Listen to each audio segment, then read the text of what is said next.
5 people killed in a quarry explosion, as Western Regional Minister says the company was not fully licensed to operate. Inspector General of Police to appear before bipartisan committee probing leaked audio tape on Tuesday, September 12.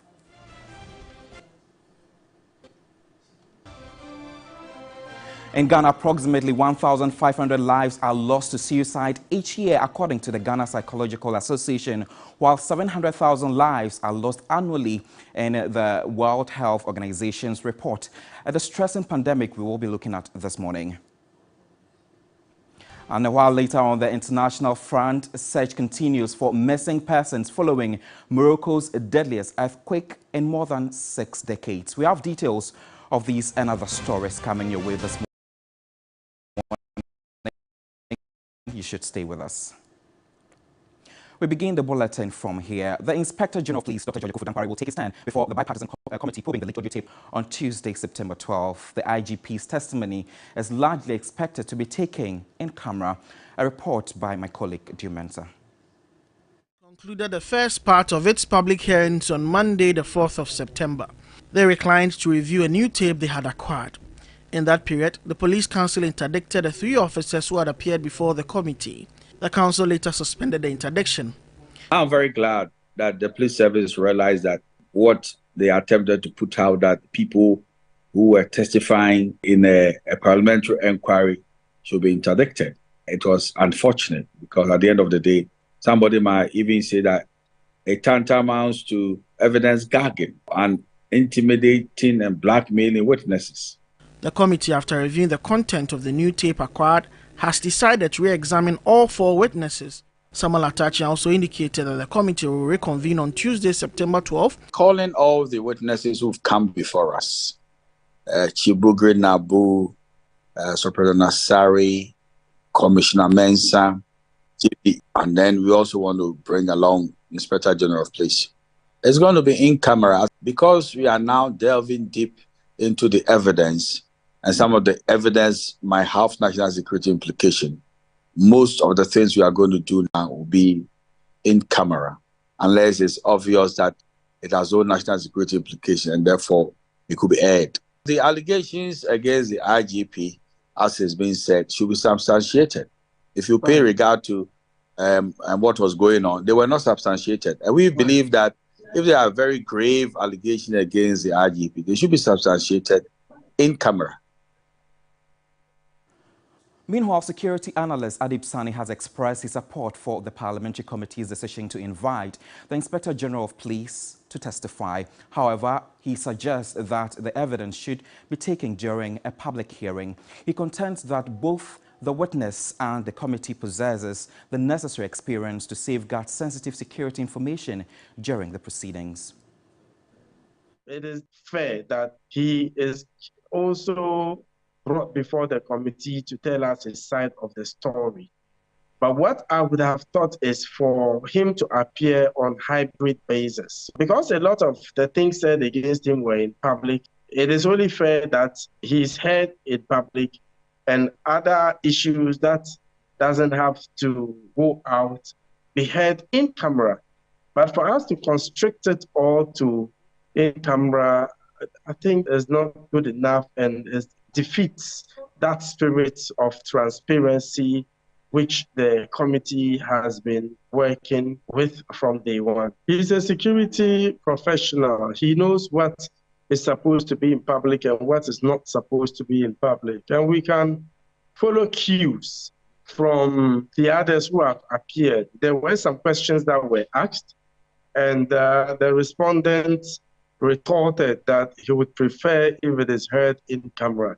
There were some questions that were asked that the chairman felt shouldn't be in public, hence the need for an in-camera session. So it all depends on the IGP himself, members of the committee, and the chairperson. And considering their experiences, I don't think there should be a major problem. They should be able to decipher what is meant for the public and what is not. Away from security-related issues, let's do politics now. The National Youth Wing of the New Patriotic Party has served notice it will resist any attempt to distract the upcoming limited voter registration. The party's national youth organizer, Salah Mustafa, says it has intelligence that the opposition NDC is plotting to derail the quota registration. In a live address to Ghanaian youth, Salah Mustafa called on the youth to be vigilant and partake in the voter registration scheduled to begin on September 12. Get a friend or two to register, because your vote is your power. Let's all get involved. Our vote is our franchise. I also know from the intel I have picked, the NDC intend to misbehave quite a lot as the process begins, because for them, they want to give the EC a bad name. So they are mobilizing tax bandits, crooks to attack district offices and other places that registration will be ongoing. I want to urge the Ghana Police Service to be on the lookout for such clandestine and dastardly behavior from the NDC. It should not be tolerated. We should not allow dangerous people to destroy our democracy for us. Parties, as we are, we do not dictate to the EC how they do their work. We are all stakeholders, but the law is on the side of the EC, and they make the rules. If you are not comfortable with them, you are not obliged to run any elections in this country. If you think that the EC is running the activities in such a way that you don't like, you can go home and sit down anytime that you feel that you want to participate and subject to the rules of the EC as given them by the constitution of this country, you come back and get involved. We will go out with the difficulties that the process will present to us. We embrace the challenges and go out and help young people to register. We will not sit down and watch them misbehave. We will stand up for democracy. We will stand up and ensure that we protect our people. That we will do. And as National Youth Organizer, I will go every length to ensure that protection is given to our people. To a really disturbing story now, rescuers have intensified efforts to identify survivors who might have been trapped underground after a devastating quarry explosion in the western region. Several households near the quarry site have been adversely impacted, with many residents displaced. At the site is almost apocalyptic. Everything in ruins. Human body scattered after yet another explosion accident rocked a quarry site in the western region. We have 3 local guys who are here who are dead. They are burnt beyond identification and recognition. So we are trying to see as quickly as possible if we can get a machine to try to look for where they are, because it could be possible that somebody might be tracked down there but not dead. We can confirm that 4 people have died. The regional hospital at Ifiankwanta, 6 of the victims were sent there. 4 were treated and discharged almost immediately, but 2 are currently in critical condition. 4 other Chinese nationals are unaccounted for. This is painful. Apart from those who died, the damage to people's properties is unbelievable. We have to be better citizens that demand better action from the people who are leading. It is very obvious that nobody was inspecting work that is going on here. The Minerals Commission, Inspectorate Unit, whatever the unit is called in there, they are not doing their work well. This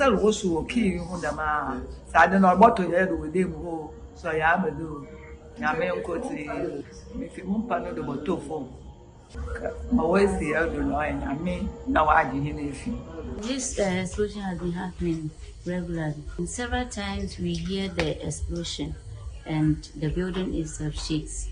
But this time around, it was so severe that all the roofing were down and so many things. We are planning to move out.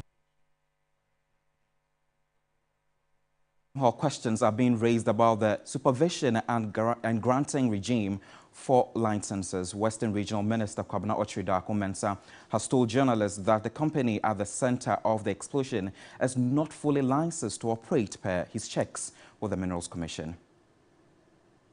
We need to intensify our monitoring of all the sites that we have.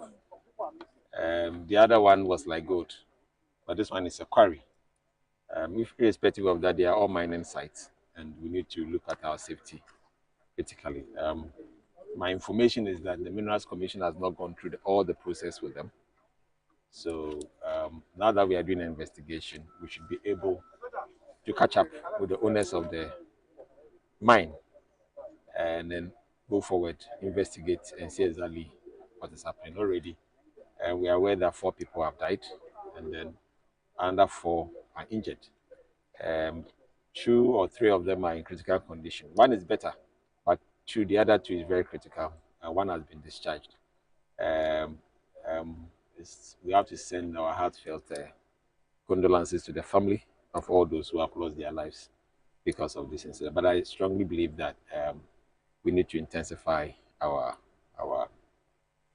inspections on all the mining sites that we have. This is an old mine, and I believe that they should have been doing the right thing.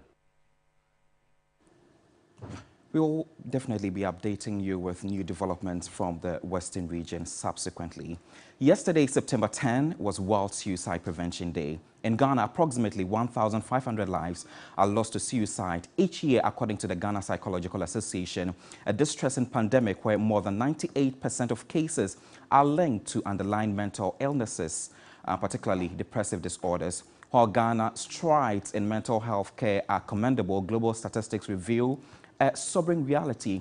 According to the World Health Organization, suicide claims over 700,000 lives annually, translating to 1 person lost every 40 seconds. In a press statement released by the Ghana Psychological Association, in a remarkable journey of transformation, Ghana's mental health care system has emerged as an inspiring success story. The relentless dedication of mental health professionals combined with forward-thinking governmental policies has ushered in a new era of mental health care delivery, greatly enhancing access across the nation. A pivotal moment in this progress came in on March 23 when the Parliament of Ghana decriminalized attempted suicide, a courageous move that garnered widespread acclaim within the mental health community.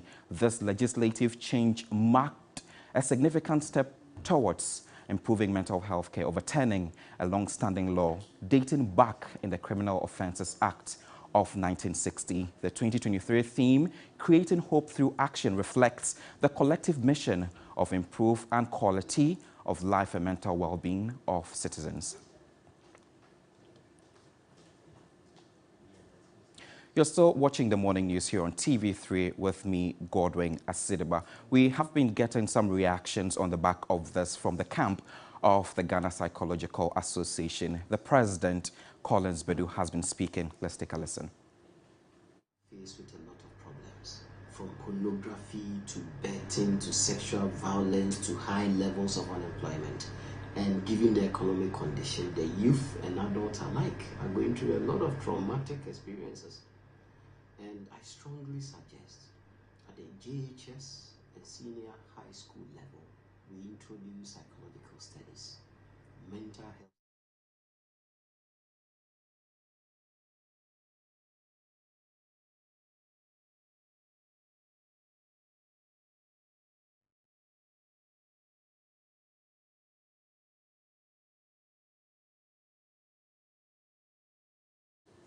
You're still watching the morning news here on TV3 with me, Godwin Asideba. Don't forget to get interactive with us across all social media platforms at TV3 Ghana. From one disaster to the next, and this time around, it is coming from Sherman, where market women are counting their losses after fire razed portions of their Sherman market on Sunday. Over 20 shops containing mostly cereals and grains were affected. My colleague Emmanuel Samani visited the scene and reports. About 20 shops here at the Sherman market. We understand that this section is usually bustling with the trading of cereals, grains, beans, and all the like.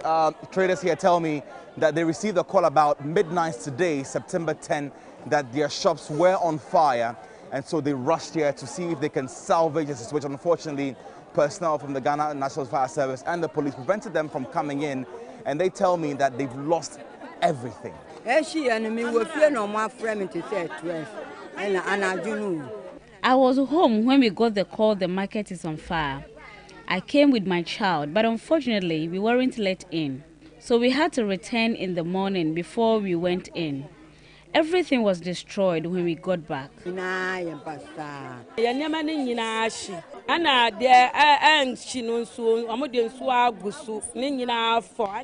is burnt, and the ones that didn't burn have been soaked in water. Millet, beans, granules have all mixed up. We've lost everything.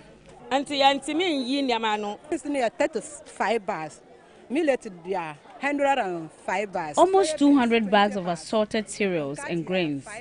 Can't even quantify the amount. The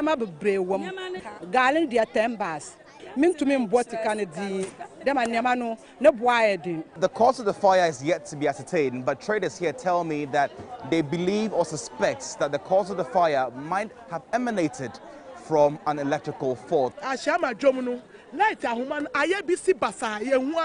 The Sherman market has a lot of issues. The transmission lines are congested.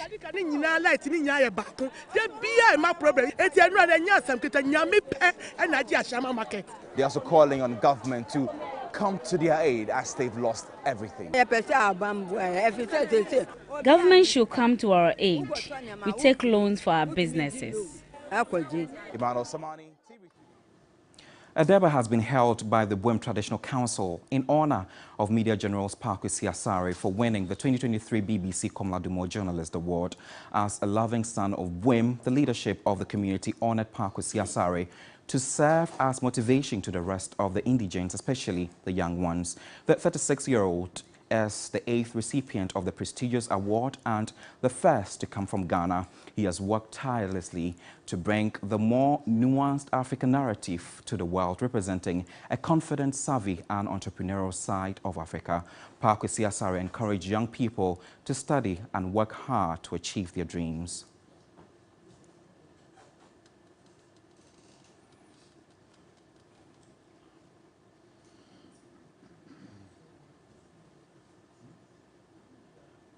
The state-of-the-art Volta Regional Library complex in Ho is facing significant challenges impeding its full operational potential. Robert Abilba reports despite being about 90% complete, the Get Fund project, initially launched in 2003, is still grappling with issues as students struggle to complete their reading and research needs.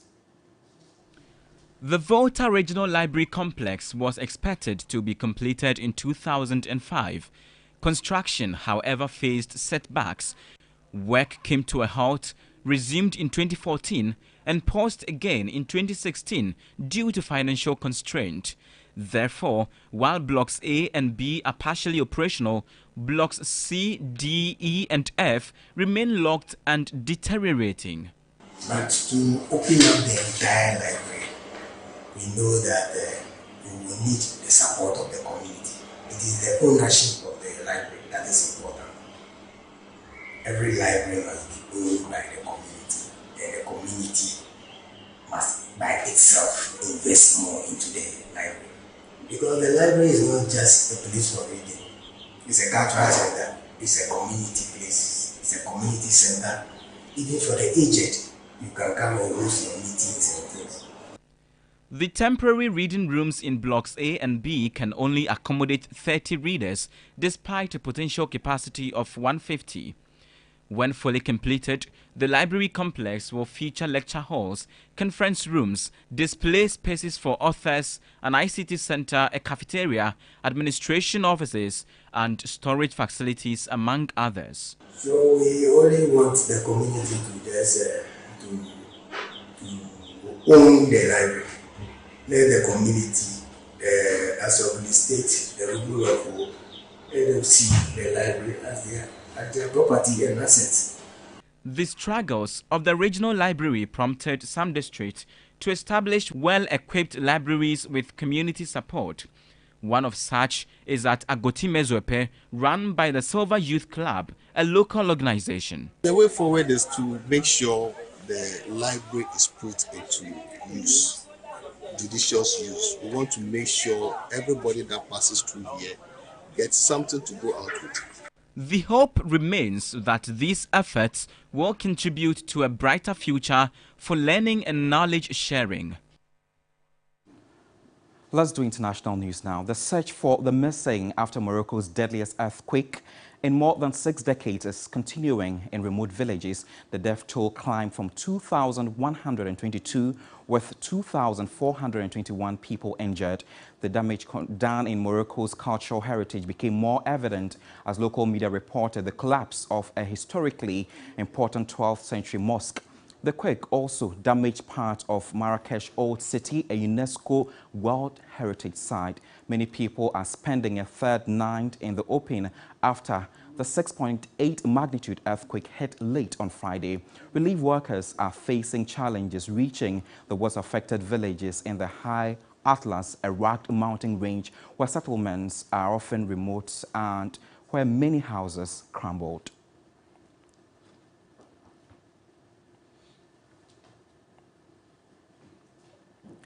That's how we end the news this morning. You can find more stories if you log on to 3news.com. My name is Godwin Asirwa. The show continues with Roland Na and Bella Mundi. Good morning. Good morning. How are you? Fine, thank you. Is Bella being busy on her machine for me this morning? Oh, it's a very busy morning for her. As well as for not necessarily. Well, yes, cash out. I think it's a good time to allow cash out this morning. Right? I am hoping you promised me something last week. Where's the cash? Yes. Oh, then no problem. We'll cash out this morning, please. Yeah. Star 439 hash. Star 439.